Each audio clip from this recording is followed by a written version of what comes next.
په نړۍ کې ډیر داسې انسانان ژوند کوي چې د نورو انسانانو څخه مختلف ښکاري.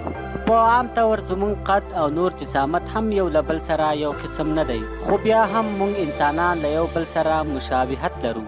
په نننۍ ویډیو کې موږ تاسو ته هغه انسانان راټول کړي دي چې د عامو انسانانو سره د هغوی د بدن د غړو په وجه ډیر مختلف دي او توپیر لري، او د دوی په لیدو سره به تاسو ضرور حیران شي. له دې نه مخکې چې موږ تاسو ته هغه انسانان در وپېژنو، لا نویو راغلیو لیدونکو څخه هیله کوو چې زموږ چینل پښتون ټایم همدا اوس سبسکرایب کړئ، تر څو موږ تاسو ته نورې داسې خوندورې ویډیوګانې راوړو. د هغه عجیب او غریب انسانانو څخه یوه یې مایرا هیلز ده. نوموړې هیلز دا دعوه کوي چې د هغې سینې د دنیا د نورو ټولو ښځو څخه غټې دي. د نوموړې مایرا د یوې سینې وزن 14 کیلو ګرامه دی. دا وایي چې ماته زما د غټو سینو له وجې د خلکو توجه ډیر خوند راکوي. د سینو د غټوالي لپاره څو ځلې د سینو پلانټیشن هم کړی دی، او په نړۍ کې د غټو سینو لرونکو ښځې ریکارډ په خپل نوم ثبت کړی دی. وروسته له مایرا هیل څخه نیک سټروبل دی چې د دنیا له عجیبو غریبو انسانانو څخه یو دی. نیک په ظاهره یو عادي انسان ښکاري، لیکن که تاسو د خولې د خلاصولو په وخت کې وګورئ نو حیران بشئ، ځکه د ده په خولو کې یوه اوږده ژبه ده چې اوږدوالی یې 10 سانتي متره ده. چېرته چې خلک د آیسکریم د خوړلو لپاره سمڅه استعمالوي، لیکن نیک یې د سمڅې کار له خپلې ژبې څخه اخلي. نوموړی نیک په خپله د اوږده ژبه نازیږي او وایي چې په خبرو او خوراک کې هیڅ ستونزه ورته نشته. براهم تکیالله براهم د مرکو دی او د د پښو سایز یا اندازه د نړۍ تر ټولو انسانانو څخه لوړ دی، او نه یوازې د ده پښې غټې دي، ورسره یې قد هم ښه لوړ دی، او نوموړي ته د پښو د پایزار په پیدا کولو کې هم غټه ستونزه وي، او داسې حالت ته اکرومیګلي ویل کیږي په کوم کې چې د انسان د بدن د اعضاو د نورو عادي انسانانو څخه ډیر غټ وي. ایکاټرینا لیسینا هر هغه جنۍ چې ماډلینګ خوښوي د هغې دا خواهش وي چې د هغې قد او رنونه اوږدې وي. نو په دې باره کې د روسیې ایکاټرینا یوه له هغو خوشقسمتو څخه ده، ځکه د هغې د ورنونو اوږدوالی 132 سانتي متره یعنی 250 انچه ده، او دا یو نړیوال ریکارډ هم دی.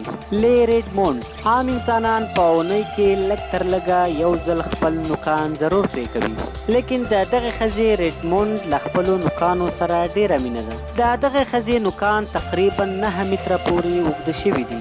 نوموړي ریډمونډ د خپلو نوکانو غټول له 1990 څخه شروع کړل، خو په 2009 کې یې د یوې ترافیکي پیښې له وجې هغه مجبوره شوه چې خپل نوکان پرې کړي. بیا له دې نه وروسته کریچي د نړۍ د اوږدو نوکانو لرونکي ښځې ریکارډ جوړ کړ. ټرن وین هی په عام حالات کې د انسان د سر ویښتان د 1 متر اوږدوالي څخه نور نه غټیږي، مګر د ویتنامي دغه سړي ټرن وین له 25 کلنۍ څخه د خپل سر ویښتان پرېښي دي، یعنی نه یې کموي، او په 15 کلنۍ کې د دغه سړي د سر ویښتان 2 متره اوږده او 10 کیلو وزن لري. نوموړی وایي چې د ویښتانو په کمولو سره به دی همیشه مریضېدو، نو له همدې امله یې ویښتان کمول پرېښودل، او دغه سړی مین وذ د لانګسټ هیر په نوم هم خلک پیژني.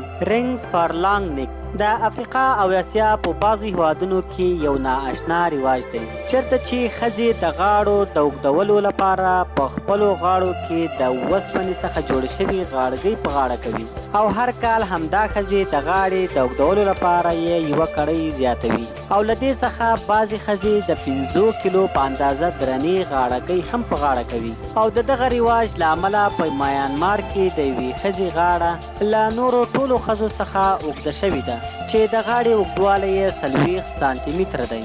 په آخر کې به کیم ګوډمین در وپېژنو. نوموړی کیم ګوډمین د شیکاګو اوسیدونکی دی.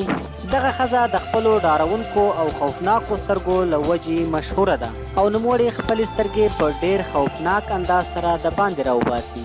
د دغو ډارونکو سترګو له امله د کیم نوم په نړیوال ریکارډ کې هم ثبت دی.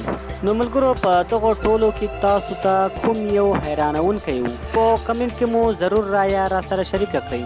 امید ده چې ویډیو مو خوښه شوې وي. که مو ویډیو خوښه شوې وي لایک یې کړئ، شیر یې کړئ، او زموږ چینل در سره سبسکرایب کړئ. مننه.